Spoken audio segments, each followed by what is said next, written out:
This video is going to be about how to properly expose and meter your black and white film. Now this may help you with your scans, this may help you with your social media posts, but this is specifically for getting beautiful black and white darkroom prints.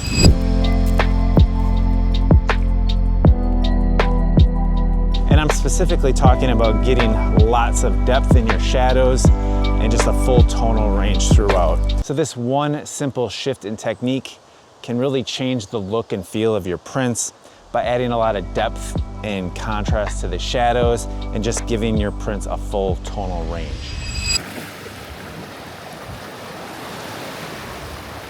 Now I'm sure you've heard expose for the shadows and develop for the highlights. Now this sounds like really simple and maybe even a little bit cliche at this point, but it's not just a saying. It really is the foundation of black and white negative film and getting good prints from that film. And this is simply because shadow detail is created or lost the moment you actually click the shutter. So if you underexpose while you're taking the image, the shadows are gonna fall down on the negative's curve, the tone curve, and possibly even off the tone curve.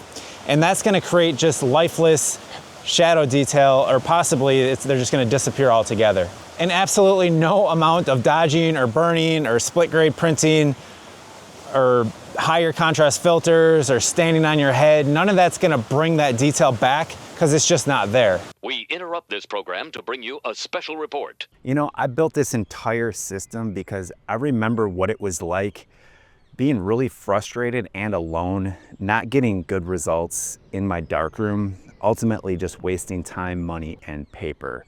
So I spent well over a year building Unlock the Darkroom. And this isn't just a course, it's an entire process and methodology that goes through and is guaranteed to get you good results from start to finish in a creative, efficient workflow. So really, this is everything I wish I had had when I was going through these struggles. It's a clear path. It helps understand the right tools to get these amazing prints, and it's a supportive community of others working through this together. So if you're just sick of inconsistent results and it feels like you're guessing at most or all of the darkroom process, you don't have to do this alone. Just click the link in the description below. It's the clarity and control you've been missing in your darkroom. And now back to your regularly scheduled program. But when you expose with intention and you place the shadows properly, your film will have the density to print beautiful shadow detail in your darkroom prints. So how do you actually expose for the shadows using the meter that you already have?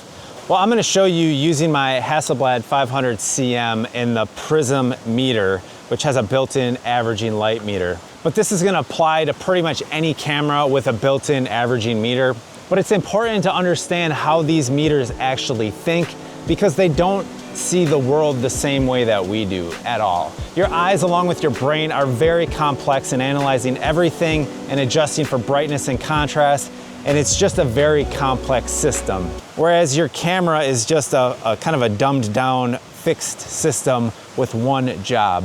I mean, don't get me wrong, your meter is trying to help, but really its only function is to, when you point the camera at something, it's giving you feedback and it's averaging out whatever you're pointing and filling the frame with, telling you, hey, this exposure that I'm giving you is gonna render that middle gray or zone 5 in your print. And that's really great for average scenes, but when you get into something where you're pointing this at a dark scene and you want deep shadows, and you fill the frame with that, what it's gonna do, it's gonna say, hey, it's too dark, I need to raise that up to zone 5 or middle gray. So in essence, it's gonna overexpose that and not put those shadows where you would think they would go or where you might want them. So if you just follow it blindly, it's gonna bring those up and it's gonna expose it more than you, like I said, intended. So to kind of demonstrate this, I'm out at Split Rock Lighthouse up in just past Duluth, Minnesota. And I was actually out here last night and I took some shots, and those are the ones I'm gonna use as demonstration because the lighter was just way nicer last night, and I actually did record this then too. And unfortunately, my audio completely cut out. I had no audio, I had all this really beautiful video, but I'm sure you'd appreciate like hearing this versus just seeing it. So what I did was I had this shot all framed up. And I went in and I filled the meter in the frame on this shadow detail where I wanted good exposure and shadow separation in these rocks. And that gave me an EV value of 12, which equates to, at f22, an eighth of a second. Now, I didn't want those to be placed at zone 5, so if I exposed that at zone 5 at an eighth of a second at f22, it would have brought everything up too high. What I wanted to do was place those right at zone 4, so I simply went to a 15th of a second at f22. So that was what I was thinking my exposure would be. So then I put the camera back on the tripod and I took a meter reading of the whole scene because I had a lot of brighter sky in there as well. The sun was hitting the lighthouse. Everything just looked beautiful, but there was quite a contrast range difference. So from that, I decided that 13 is good. I can place that on zone 4. I thought, yeah, that's gonna give me perfect exposure for those rocks. Then I can just reduce development a little bit to deal with the contrast. And basically, if I have to print that upper half down a little bit, I can, but I wanna make sure I get lots of good separation in those foreground shadows because it was a big part of the frame and I wanted to make sure those didn't go too dark without me getting good contrast in there. And so here is the shot. This is what it looks like. And it just worked out really, really well for what I was doing. So that's how you have to think in terms of placing the values and working with your meter, not letting the meter work against you. But that's still pretty clean, predictable lighting. Like I said, it was a little bit more contrasty, but nothing like super crazy. But what about scenes that just, they aren't so simple? Something like bright snow, harsh sunlight, maybe on a beach, or just backlit scenes in general. Well, these things are gonna definitely challenge your instincts because they're gonna seem a little counterintuitive, especially the way you have to adjust your settings compared to what your meter's telling you. So if you point your meter at a bright area, say like sunlight or snow, it's just gonna think, whoa, that's like way, way, way too bright. And it's gonna try and bring that back down to zone 5, which sounds helpful, right? Until you realize that it just made your snow look like dull gray sand and any shadow detail in that same scene just dropped completely off your negative because it's pushing the exposure down. So that's the trap. It's gonna underexpose your film without you even realizing it, and that's gonna push down your highlights, underexpose them and your shadows, and just make the whole image fall flat. Now, the fix is really, really simple, but like I said, it feels counterintuitive because in that situation, you're looking at this bright scene and what you have to do, or your meter's metering this bright light, and what you have to do is give it more exposure. And mentally, it's hard to wrap your head around that because it looks bright and it's like, why do I have to give it more exposure? So let's just take a snow scene. So let's just say the snow is practically filling the frame. It's gonna take that and want to bring that back down to zone 5 or middle gray.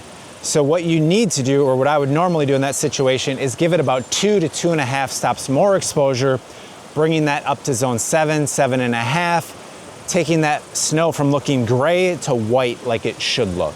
So if your meter says f16 at 1/500th of a second, you would want to expose it at something like f16 at 1/25th of a second.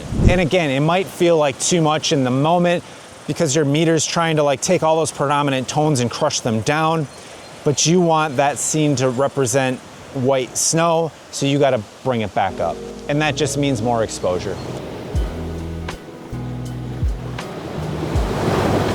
Okay, but what film speed to use? So I shoot a lot of Ilford HP5, but I don't shoot it at box speed. I shoot it at ISO 250. And that number didn't just come out of thin air. It didn't come from someone else. It didn't come from some random YouTube channel. It came from some specific simple testing that I did in my darkroom. It's a simple zone 1 test that matches my meter, my film, my developer and developing method, my enlarger, my darkroom paper, and my paper developer. And every one of those variables will affect the result and your personal exposure index or proper ISO or whatever you want to call it, the optimal settings you should have to get the most out of your meter and the way you meter. So if you change any one of these variables, things are gonna shift and that's gonna shift that optimal ISO. So if you're flying blind and just shooting at box speed without really knowing what's going on, you may be making things harder for yourself later on in the darkroom. And one of the biggest things that could be happening is you're losing shadow detail without even realizing it. And you may be trying to overcompensate or compensate with dodging and burning and split grade printing and all these other things, standing on your head, doing whatever you can to get this kind of depth back in your prints. But that's the end of the process, and you could be dealing with a problem that started at the beginning of the process and in your system. Way back at the first stage. You're trying to deal with it at the end stage, but it's a problem from the first stage. And the worst part is too, it can give you really inconsistent prints. You'll get one that prints really well, you love the way it looks, and then the next one might just fall flat. And that's why having a standardized workflow and system in place for exposure and development all the way through to the print is so important, especially if you're looking to get repeatable results. So I know once I locked on to my proper ISO and started placing my shadow values up a little bit higher on zone 4, everything in my prints really just started to look better and a lot more consistent. I could really start refining my image in the darkroom versus trying to rescue and save my image in the darkroom. So what's the bottom line here? Well, if your darkroom prints feel flat, muddy, or you're just really struggling to get something that looks good with the contrast you want on your paper and like range of tones, you really might want to take a closer look at your negatives and how you're exposing them. Because if your shadows are being underexposed, falling down on that film curve, or worse yet, falling off, no amount of darkroom technique is gonna bring them back. And you're always gonna be trying to rescue your prints, not create your prints. But when you start to expose properly and you start working with your meter and you understand how it's working and how to interpret what it's telling you, everything kind of changes. Your negatives are gonna start working for you rather than against you. And that's really the huge benefit and power of nailing exposure at the start.